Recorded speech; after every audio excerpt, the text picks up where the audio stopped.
São daquelas histórias que a gente não esquece nunca, cara. Quando a gente começou a liderar o MAG, aqui em Guarulhos, eu morava em São Paulo e eu tinha um Fusquinha 1973.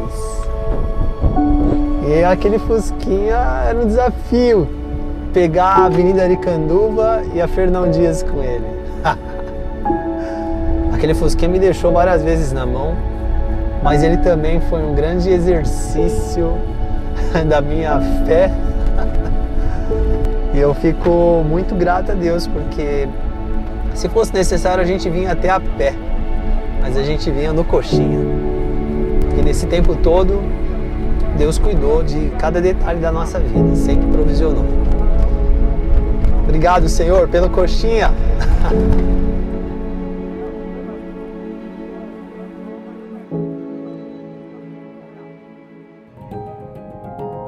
O Senhor nos deu filhos não para serem nossos filhos, para serem discípulos de Jesus. Nós criamos filhos para serem discípulos de Jesus. O Fernando estava com 20 anos. O Fernando, no momento, ele se assustou um pouco, falou, pai, poxa vida, mas eu não tenho essa capacidade. Falei, graças a Deus por isso, né?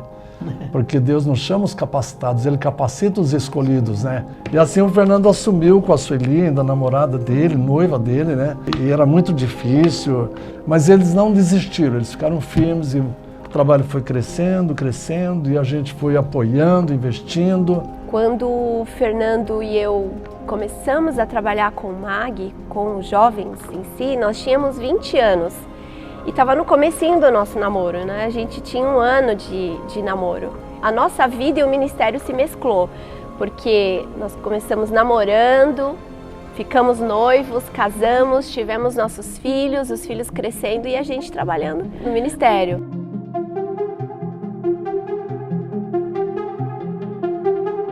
A primeira reunião de jovens, nós certamente éramos menos de 10 jovens, né?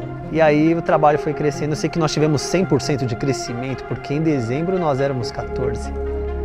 Eu lembro até que nós fizemos uma pequena apresentação de Natal. No ano seguinte, 96, a gente realizou o primeiro acampamento de jovens. A maioria eram adolescentes, porque a Su e eu éramos ali talvez os mais velhos. Nós tínhamos ali 21 anos e levamos 44 pessoas.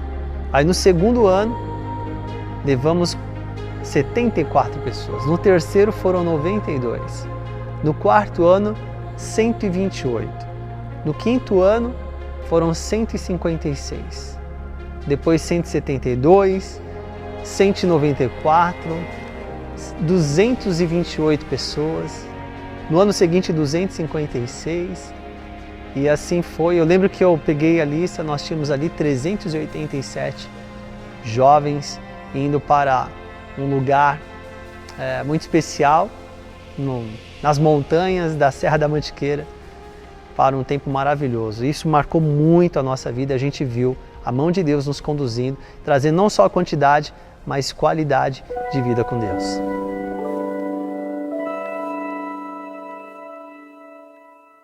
Nós não tínhamos tempo ruim para ir ao farol, aos impactos que fazíamos na célula, onde íamos para a fila de hospital, asilo, e era um desejo muito intenso e ardente de falar de Jesus.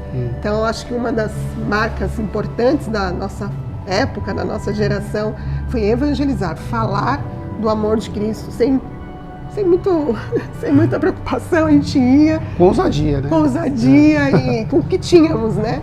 Inclusive as pessoas mais velhas olhavam e falavam, poxa, vocês são tão novos, vocês estão trazendo tanta esperança pra gente, pessoas que estavam numa situação tão vulnerável, dentro de um hospital, às vezes numa instituição carente, nós entramos em muitos asilos, orfanatos, isso era uma prática assim, semanal, né, que nós tínhamos. A gente via que através dos jovens a cidade poderia ser impactada, né? Os jovens, eles têm alegria, eles trazem pessoas, eles influenciam, eles são uma força, né? Nascia um ministério voltado agora para a nação brasileira, para as nossas comunidades da graça no Brasil e fora do Brasil.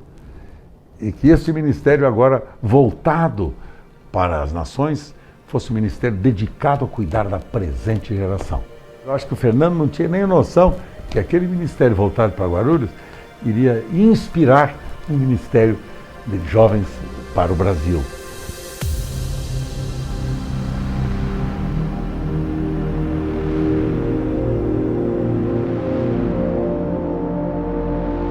A gente, como característica de ministério nacional de uma igreja, nunca teve uma imposição nem mesmo da marca, nem mesmo do nome, nem mesmo das práticas, né? Sempre foi uma coisa relacional, né?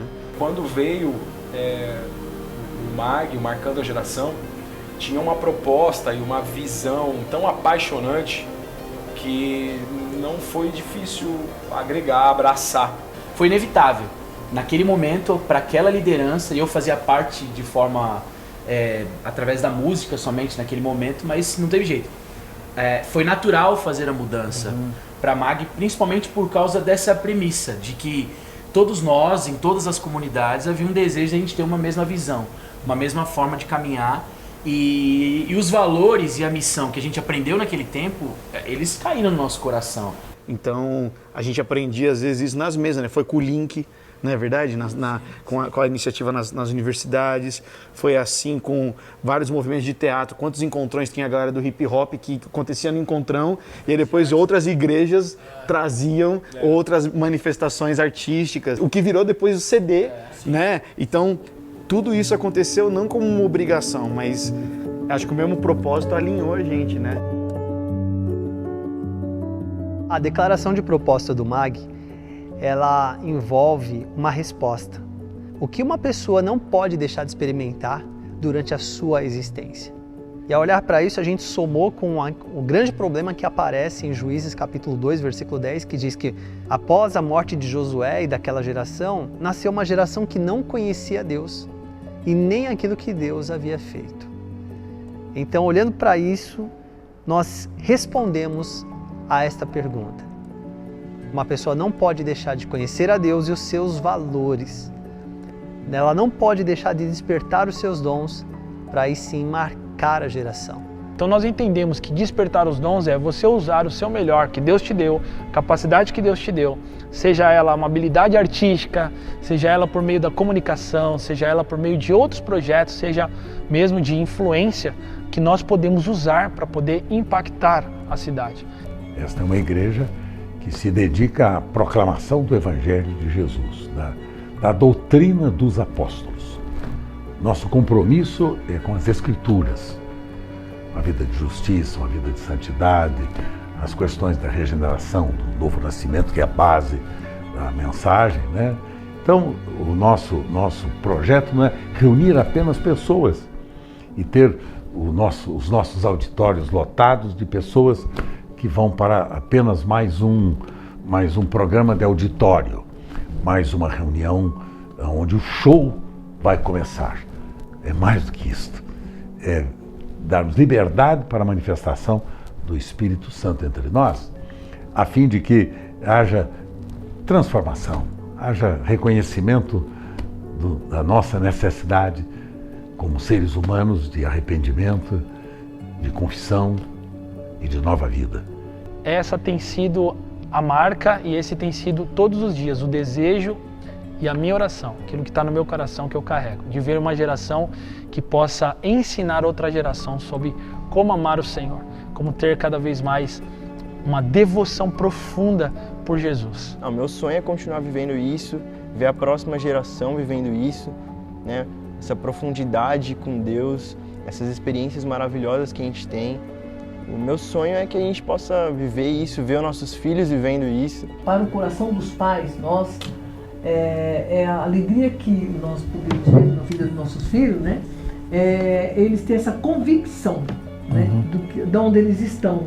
Os meus filhos, eles amam estar aqui, amam estar nos acampamentos, em todos os eventos do MAG, eles são apaixonados por estar junto, né? Então eu acho que desde criança a gente conecta eles a uma geração que está à frente, mas que eles podem ser exemplos para os meus filhos.